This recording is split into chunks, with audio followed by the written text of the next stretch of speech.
అందరికీ నమస్కారం. Welcome back to Vamsi Bhavani. So Vamshi భవానీని ఇన్స్టాగ్రామ్లో ఫాలో చేయడం మర్చిపోకండి. ఫాలో చేయాలంటే చాలా ఈజీ, ఏం లేదు. పైన ఫాలోయింగ్ కనబడుతుంది కదా, దాన్ని ఇలా క్లిక్ చేయండి. That's all. దాంతోపాటు యూట్యూబ్లో సబ్స్క్రైబ్ చేసుకోవడం మర్చిపోకండి. Let's get started. అందరికీ నమస్కారం. Welcome back to Vamsi Bhavani. So ఇవాళ మనం డిస్కస్ చేయబోతున్న టాపిక్ ఏంటి అంటే, సో ఇవాళ మనం ఒక సరికొత్త సిరీస్ ప్రారంభించబోతున్నాం, and that is C++ series అనమాట. ఓకే, సో నేను ఈ C++ సిరీస్ స్టార్ట్ చేయడానికి మెయిన్ కారణం ఏంటి అంటే, సో నేను రీసెంట్గా మన వంశీ భవానీ కమ్యూనిటీలో ఒక పోస్ట్ పెట్టాను అనమాట. ఏమనంటే, సో నేను డేటా స్ట్రక్చర్స్ అనే కాన్సెప్ట్ ఏదైతే ఉందో, ఆ కాన్సెప్ట్ లైక్ ఆ సబ్జెక్ట్ ఏదైతే ఉందో, ఆ సబ్జెక్ట్లో ఉన్న టాపిక్స్ అన్నీ లైక్ వీడియో చేద్దాం అనుకున్నా. ఓకే, సో యాక్చువల్లీ మన డేటా స్ట్రక్చర్స్లో మనకి 2 పార్ట్స్ ఉంటాయన్నమాట. ఒకటేమో థియరీ, సో ఆ డేటా స్ట్రక్చర్స్ యొక్క థియరీ, అండ్ వాటి ఇంప్లిమెంటేషన్. సో ఈ ఇంప్లిమెంటేషన్కి మనకి ఏదో ఒక లాంగ్వేజ్లో చేయగలగాలి. సో మనం అది ఏ లాంగ్వేజ్లో చేయొచ్చు, మనం పైథాన్లో చేయొచ్చు, జావాలో చేయొచ్చు, సీలో చేయొచ్చు, C++లో చేయొచ్చు. బట్ దెన్ నేను అడిగాను అనమాట, సో సీలో చేద్దామా, C++లో చేద్దామా అని చెప్పి. సో దానికి వచ్చిన response majority was C. So దాన్ని బట్టి నాకు అర్థమైంది ఏంటి అంటే, వంశీ భవాన్ని చూస్తున్న ఆడియన్స్లో చాలామందికి C++ రాదని అర్థమైంది. లైక్ ఎందుకంటే ఒకవేళ మీకు C++ వస్తే కనుక you would have definitely preferred C++. So ఫ్రాంక్గా చెప్పాలంటే, మీరు నన్ను అడిగితే దేంట్లో చేస్తామన్నా కోడ్ C++ అంటే నేను C++ ప్రిఫర్ చేస్తాను. Because like there are several reasons. ఏదైతే నేను మీకు మన డేటా స్ట్రక్చర్స్ సబ్జెక్ట్ స్టార్ట్ అయినప్పుడు చెప్తాను. సో అందువల్ల నాకేమనిపించిందంటే, like why not teach C++ అని అనిపించింది అనమాట. సో అందుకే C++ కూడా నేను వంశీ భవాని నేర్పించడానికి లైక్ రెడీ అయ్యాను. అండ్ ఈ C++ సిరీస్ అనేది ఇవాళ నేను స్టార్ట్ అవుతుంది. ఓకే, దీంతో పాటు ఈ వీడియో వచ్చిన ఇంకొన్ని లైక్ అవర్స్లోనే నేను డేటా స్ట్రక్చర్స్ ఏదైతే ఉందో చెప్పాను మీకు ఆల్రెడీ చెప్పినట్లుగానే, డేటా స్ట్రక్చర్స్ యొక్క ఫస్ట్ వీడియో కూడా వస్తుంది, ఇంట్రొడక్షన్ వీడియో. ఓకే, సో నేనేం చేద్దాం అనుకుంటున్నాను అంటే, లైక్ ప్యారల్గా చేద్దాం అనుకుంటున్నాను. ఓకే, అండ్ డేటా స్ట్రక్చర్స్లో ఏవైతే మనకి ఇంప్లిమెంటేషన్ పార్ట్ వస్తాయి, సో బేసిక్గా ముందు మీరు ఇంప్లిమెంట్ చేయాలంటే ఒక డేటా స్ట్రక్చర్ని మీకు కంపల్సరీగా ఏం చేయాలంటే, లైక్ ముందు దాన్ని థియరీ తెలుసుకోవాలి కదా. సో ఆ థియరీ ముందు నేర్పించాక, ఓకే, థియరీ నేర్పించే లోపల లైక్ స్టార్టింగ్ ఇంట్రొడక్షన్, తర్వాత మన అర్రేస్ ఆల్రెడీ తెలుసు కాబట్టి దాన్ని మామూలుగా చెప్పొచ్చు, లింక్ లిస్ట్ నుంచి ఓకే ఇంప్లిమెంటేషన్ పార్ట్ ఉంది కాబట్టి ఆ లోపల నేను మీకు C++లో నేను మీకు ఆ డెప్త్ తీసుకెళ్తాను, and then will continue. Okay, so ఇవాళ మనం C++ లైక్ ఈ వీడియోలో మనం C++ స్టార్ట్ చేసుకుంటున్నాం. Okay, and this video is introduction to C++. Okay, so మీరు అనొచ్చు లైక్ ఈ వీడియోలో నువ్వు డైరెక్ట్గా బోర్డు మీద చెప్తున్నావు ఏంటన్నా, లైక్ కంప్యూటర్ వాడవా, కోడింగ్ చేసి చూపించవా మీకు అడగచ్చు. బట్ మీరు అటువంటి లైక్ క్వశ్చన్ ఏం పెట్టుకోవాల్సిన అవసరం లేదు. డెఫినెట్గా లైక్ ముందుకు వెళ్ళే కొద్దీ వీడియోస్లో కంపల్సరీగా మనం కోడింగ్ చేస్తాం, కోడింగ్ అవసరం వస్తుంది. వచ్చినప్పుడు కంపల్సరీగా కంప్యూటర్ స్క్రీన్ వాడి దాంట్లో కోడ్ చేసే నేను మీకు చూపిస్తాను. ఓకే, మీరు దాంట్లో ఎటువంటి డౌట్ పెట్టుకోవాల్సిన అవసరం లేదు. ఎంత బాగా నేను చెప్పగలను, నేను అంత బాగా చెప్పడానికి ట్రై చేస్తానండి. నాకు మీ నుంచి కావాల్సిన ఒకే ఒక సపోర్ట్ ఏంటంటే, మీరు కొత్త అయితే కనుక వంశీ భవానికి సబ్స్క్రైబ్ చేసుకోండి. ఒకవేళ ఆల్రెడీ మెంబర్స్ అయితే వంశీ భవాని ఛానల్కి మీరు దయచేసి వంశీ భవాని ఛానల్ని మీ ఫ్రెండ్స్కి షేర్ చేయండి. That's all I want. Okay, so let's get started. So బేసిక్గా C++ అనేది ఉందో, C++ లాంగ్వేజ్, ఇది యాక్చువల్గా మనం దీన్ని like successor of C language అనొచ్చు. ఓకే, సో C లాంగ్వేజ్ ఏదైతే ఉందో, సో C లాంగ్వేజ్ మీకు ఏదైనా తెలిసే ఉంటుంది, ఒకవేళ తెలియకపోయినా ప్రాబ్లం లేదు. సో యాక్చువల్గా C++ అనేది ఎక్స్టెన్షన్ ఆఫ్ C అనమాట. బట్ దెన్ C వస్తేనే C++ వస్తుందని ఏం లేదు. నేను బిగినర్స్ కూడా C++ అర్థమయ్యే విధంగా చెప్పడానికి ట్రై చేస్తాను. సో మీరు ఈ సిరీస్ని ఫాలో అవ్వాలంటే మీకు C లాంగ్వేజ్ రావాల్సిన అవసరం లేదు. ఓకే, బట్ C లాంగ్వేజ్ యాక్చువల్గా 1970sలో లైక్ డెవలప్ చేశారు. సో మీకు అది తెలిసి ఉండొచ్చు. అండ్ ఓకే, సో దీన్ని డెవలప్ చేసింది Dennis Ritchie. Okay, that's a famous scientist. Okay, and then C లాంగ్వేజ్లో కొన్ని లిమిటేషన్స్ కనబడి, ఓకే, సో మనకి C లాంగ్వేజ్లో మేజర్ లిమిటేషన్ ఏంటి అంటే ఊప్స్ అనమాట. సో ఆబ్జెక్ట్ ఓరియంటెడ్ ప్రోగ్రామింగ్ కాకపోవడం C లాంగ్వేజ్. సో దాన్ని లైక్ C లాంగ్వేజ్ ఆల్రెడీ అప్పటికే లైక్ పాపులర్ అయింది. ఓకే, పాపులర్ అయింది, ప్లస్ దీని సింటాక్స్ అన్నీ కూడా చాలా ఈజీ అనిపించాయి అందరికీ. ఓకే, అనిపించాక సో దీన్ని లైక్ కొత్త లాంగ్వేజ్ కనిపెట్టడానికి కొత్త సింటాక్స్లు కాకుండా దీన్నే ఎక్స్టెండ్ చేద్దాం అనుకుని 1980sలో మనకి C++ అనేది మార్కెట్లోకి లైక్ బయటకు వచ్చింది. And it was developed in యాక్చువల్గా బెల్ ల్యాబ్స్ అనమాట. సో బెల్ ల్యాబ్స్లో దీన్ని డెవలప్ చేశారు. అండ్ సైంటిస్ట్ పేరు వచ్చేసి జాన్ స్టోర్స్ట్రాప్ అనుకుంటా, like I'm not sure the pronunciation, but then John అని అయితే నాకు గుర్తుంది, స్పెల్లింగ్ కూడా కరెక్ట్గా తెలియదు. Okay, you just check it. Okay, but then అంత ఇంపార్టెంట్ కాదు పేరు, but then he was a scientist. Okay, so ఇప్పుడు మనం బేసిక్గా C++లో ఉన్న మేజర్ పాయింట్స్ని తెలుసుకుందాం. లైక్ అవి తెలుసుకునే ముందు ఒక విషయం ఇది గుర్తుపెట్టుకోండి. సి లాంగ్వేజ్ అయితే ఉందో, okay, C language. So C లాంగ్వేజ్లో majority of C language, okay, not కంప్లీట్గా కాదు, but majority of C language is a subset of C++ అనమాట. ఓకే, మీరు గుర్తుపెట్టుకోవచ్చు. మీరు ఇది లైక్ గుర్తుపెట్టుకోవాల్సిందే, బికాజ్ మీరు ఒకవేళ C++ కంపైలర్ వాడుతున్నా మీరు మీ హ్యాష్ ఇంక్లూడ్ stdio.h వాడి మీరు సి ప్రోగ్రామ్ని C++ కంపైలర్తో కూడా రన్ చేయొచ్చు. So that's not an issue. Okay, so అందువల్ల C is a like most of the C is a subset of C++. This is an important point. Next ఏంటి అంటే మనకి like C language కంటే C++ ఏదైతే ఉందో దాంట్లో మనకి అడిషనల్గా వచ్చిన మేజర్ ఇంప్రూవ్మెంట్ ఏంటి అంటే, as I already said, object oriented programming అనమాట. సో ఆబ్జెక్ట్ ఓరియంటెడ్ ప్రోగ్రామింగ్ అంటే ఏంటి అని చెప్పి నేను ఇంట్రొడక్షన్ వీడియోలో చేసి మిమ్మల్ని కన్ఫ్యూజ్ చేద్దాం అనుకోవట్లేదు. ఆల్రెడీ సెపరేట్ వీడియో చేశాను నేను వంశీభవాణిలో, బట్ ఈ సిరీస్లో నేను మళ్ళీ మీకు సెపరేట్గా ఊప్స్ గురించి చెప్తాను. బట్ దెన్ ప్రస్తుతానికి మీరు ఇప్పటిగా మీకు అర్థం అవ్వాలంటే మీరు తెలుసుకోవాల్సింది ఏంటి అంటే, ఊప్స్ అంటే ఏం లేదు. ఊప్స్ అంటే ఏంటి అంటే ఇండైరెక్ట్గా సో ఒక రియల్ వరల్డ్ ఎంటిటీని, ఒక రియల్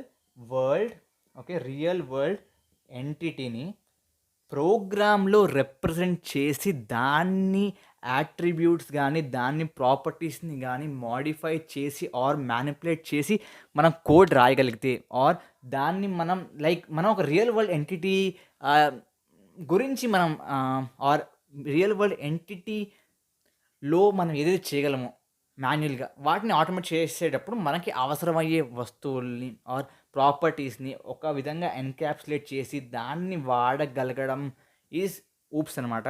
ఓకే, సో ఊప్స్ యాక్చువల్గా దాంట్లో దేర్ ఆర్ సెవెరల్ ప్రాపర్టీస్, అవన్నీ సెపరేట్గా వీడియోస్లో తెలుసుకుందాం.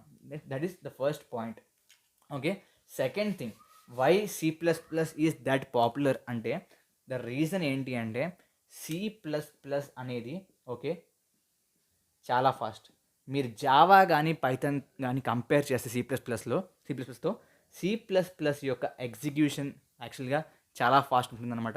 అందుకే మీరు ఎవరైనా చూసుంటే కనుక కాంపిటేటివ్ ప్రోగ్రామింగ్ చేస్తారు కదా, సో కాంపిటేటివ్ ప్రోగ్రామింగ్ చేస్తున్న వాళ్ళు మెజారిటీగా వాళ్ళు వాడేది C++ అనమాట, because of it's fast execution. Okay, next ఏంటి అంటే మనం C++ వాడితే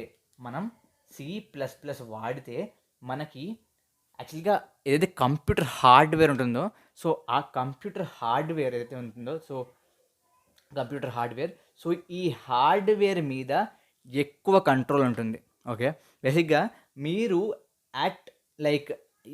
సో బేసిక్గా ఆబ్వియస్లీ హార్డ్వేర్ లేయర్ని డైరెక్ట్గా software layer without using OS మీరు ఇంటరాక్ట్ అవ్వలేరు. బట్ ఎంతవరకు అవ్వగలరో అంతవరకు అవ్వడానికి సహకరిస్తుంది అనమాట C++. That is another important point. తర్వాత ఏంటి అంటే మనకి మెమరీ మేనేజ్మెంట్ ఏదైతే ఉంటుందో, okay, memory management. Okay, so memory management కూడా మనకి C++లో చాలా ఎఫిషియెంట్గా ఉంటుంది. యాక్చువల్గా జావా కూడా ఎఫిషియెంటే, బట్ దెన్ Cతో కంపేర్ చేస్తే C++ is more efficient in memory management అనమాట. సో మెమరీ మేనేజ్మెంట్ అంటున్నావు కదన్నా అంటే, సో దట్ డజంట్ మీన్ ఒకవేళ మీ కంప్యూటర్ ర్యామ్ 4 GB అనుకోండి, అది తీసుకెళ్ళి దాన్ని 8 GB చేయదు. ఓకే, సో బేసిక్గా నా మీనింగ్ మెమరీ మేనేజ్మెంట్ ఏంటి అంటే సో ఒక సింపుల్ ఎగ్జాంపుల్ ఇస్తాను. సో మీకు ఆల్రెడీ సి లాంగ్వేజ్ వచ్చి ఉంటే కనుక ఓకే, నేను ఉంటే చూడండి, లేకపోతే మీరు ఈ చిన్న పార్ట్ని స్కిప్ చేయండి. యాక్చువల్లీ ఏంటంటే మనం ఒక వేరియబుల్ డిక్లేర్ చేస్తాం కదా, ఒక వేరియబుల్ని క్రియేట్ చేస్తాం, డిక్లేర్ చేస్తాం. ఓకే, చేశాక ఆ ప్రోగ్రామ్ ఎండ్ అయిపోయాక మనకు ఆ వేరియబుల్తో అవసరం ఉందా? లేదు. ఓకే, సో అప్పుడు ఏమవ్వాలి, ఆ వేరియబుల్ యొక్క మెమరీ ఫ్రీ అయిపోయి నెక్స్ట్ మెమరీకి అసైన్ అవ్వాలి. ఓకే, సో ఆ యొక్క మెమరీ ఏదైతే వేరియబుల్స్ ఉంటాయో ఆ variables collection and then freeing and then merging of empty ఏమంటారు మెమరీ సెల్స్, ఇవన్నీ కూడా మనకి C++ ద్వారా ఓకే డెఫినెట్గా దానికి ఓఎస్ సపోర్ట్ కావాలి, బట్ దెన్ C++ ద్వారా ఇట్స్ మోర్ ఎఫిషియెంట్ అనమాట. Okay, these are all like basic properties, important properties అనమాట C++లో.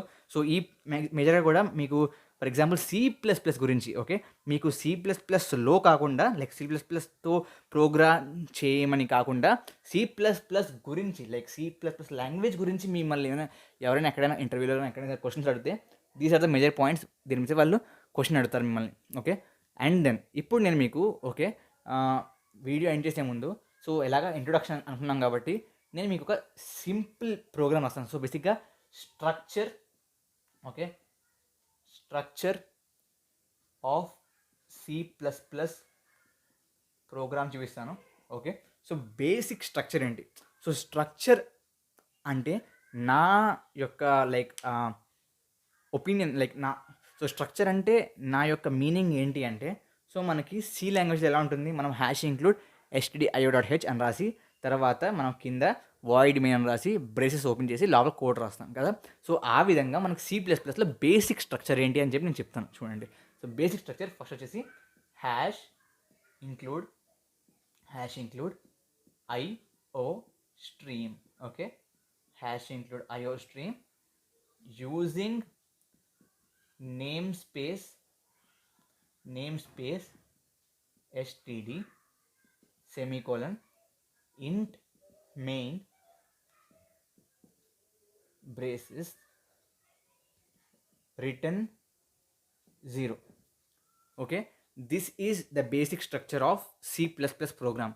ఓకే అన్న, సో అంతా బాగానే ఉంది. సో దీంట్లో ఈచ్ లైన్ యొక్క మీనింగ్ ఏంటి అని మీకు డౌట్ వస్తే I tell you that first line ఏదైతే ఉందో మనకి హ్యాష్ ఇంక్లూడ్ IO స్ట్రీమ్ అని చెప్పి, సో దీని మీనింగ్ ఏంటంటే బేసిక్గా సో ఈ హ్యాష్ ఇంక్లూడ్ డైరెక్టివ్ని వాడి మనం యాక్చువల్గా ఫైల్స్ ఆర్ మీరు వాటిని లైబ్రరీస్ అనొచ్చు. ఓకే, లైబ్రరీస్ని మీరు ఈ యొక్క ప్రోగ్రాంలోకి ఇంపోర్ట్ చేస్తారు ఆర్ తీసుకుని వస్తారు. దాని మీనింగ్ ఏంటంటే ఆల్రెడీ C++ రాసినప్పుడే కొన్ని స్టాండర్డ్ లైబ్రరీస్ని రాసేసారు.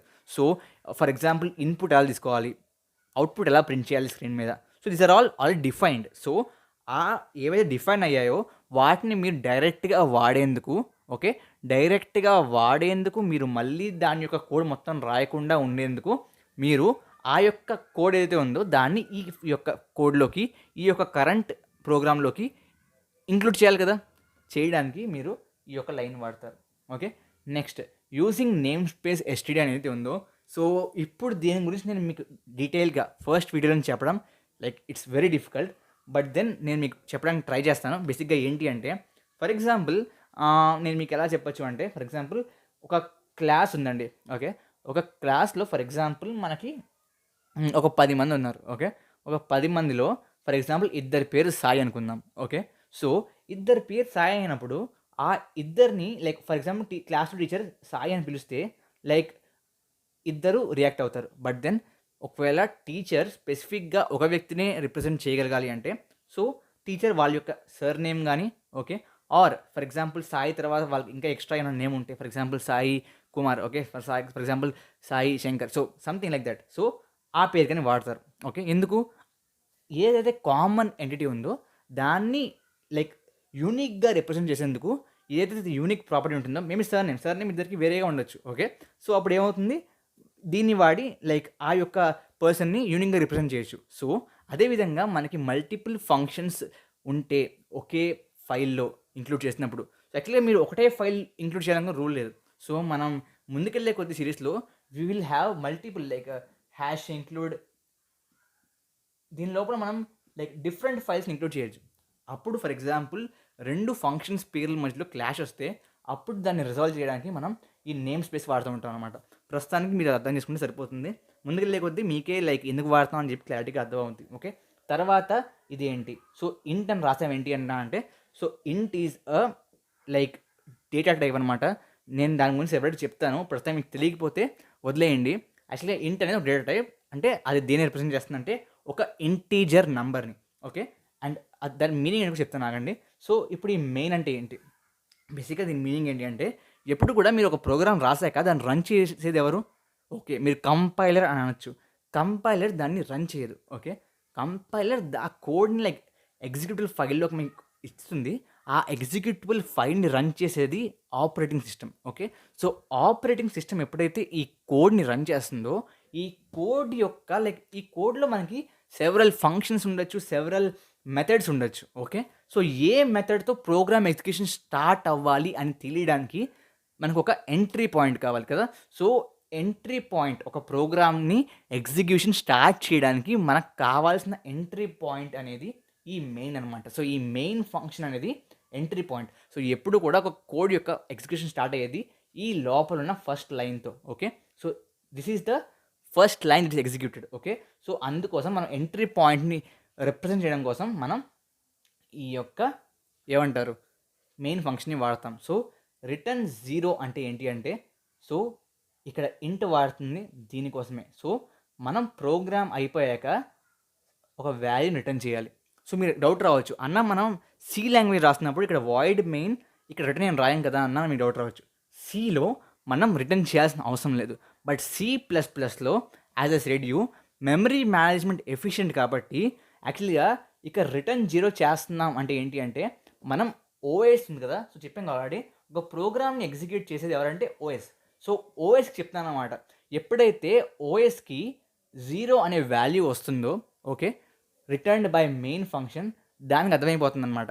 ఏమని దాట్ ద ప్రోగ్రామ్ ఏదైతే ఉందో ఎగ్జిక్యూటెడ్ సక్సెస్ఫుల్లీ ఓకే అని ఆ యొక్క ఓఎస్కి అర్థమైపోతుంది.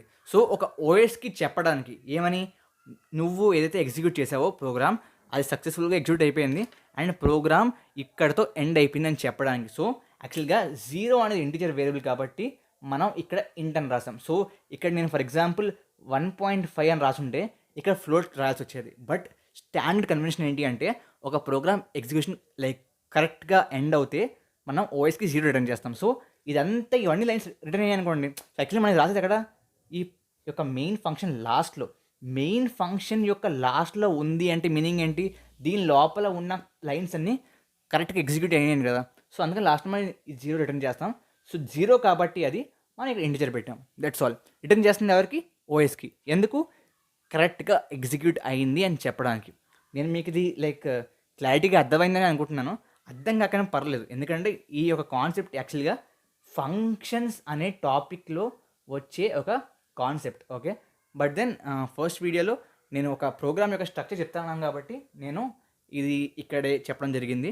I hope you understand and అర్థమైందని అనుకుంటున్నాను. ఓకే.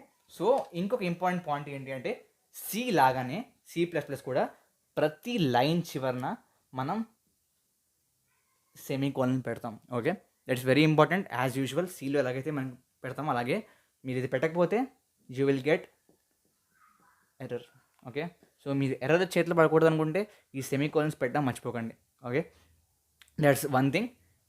ఇంకొకటి ఏంటి అంటే యాక్చువల్గా ఫర్ ఎగ్జాంపుల్ ఇక్కడ మీరు హ్యాషింగ్లో ఎస్టీఎం రాశారు. ఓకే. ఇది రాశారు. దీని తర్వాత ఫర్ ఎగ్జాంపుల్ మీరు 5 లైన్స్ వదిలేరు. 5 లైన్స్ వదిలి మీరు ఇంటి మెయిన్తో స్టార్ట్ చేశారు. నేను 10 లైన్స్ వదిలే. ఓకే. మీరు 5 లైన్స్ వదిలేరు, నేను 10 లైన్స్ వదిలే. C++కి సంబంధం లేదు. ఓకే. ఎంటీ లైన్స్ ఏవైతే ఉంటాయో C++ దాన్ని పట్టించుకోదు. Okay. It will neglect. Okay.